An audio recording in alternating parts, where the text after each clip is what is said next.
Je me suis vraiment bien préparé pour ce combat, plus que le combat de Joshua. Na milengelaki penza malamu koleka bitumba na ngai na Joshua.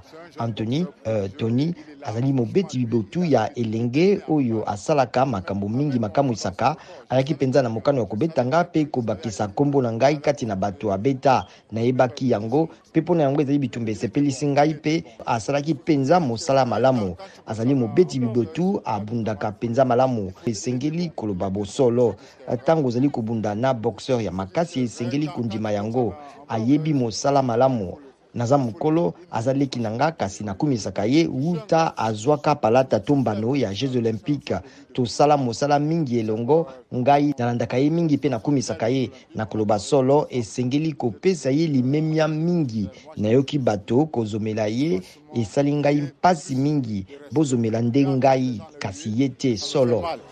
Moi mais pas lui franchement.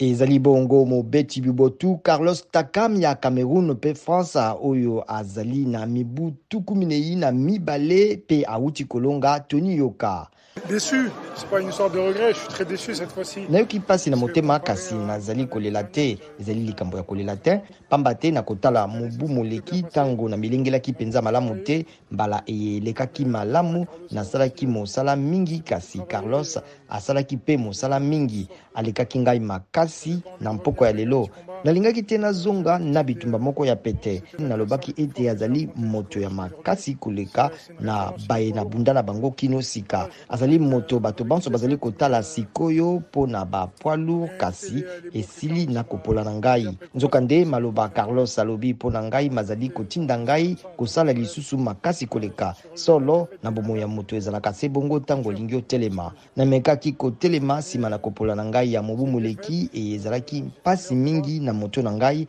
kasi mobu moye na poli kasi na bundaki malamu penza etindi ngai kosala nde makasi penza nazali kobandela eza suka te esengeli na bongisa makambo mingi na ndenge ya mayele ya kubunda pe na makasi. Pour passer des étapes comme celle de ce soir.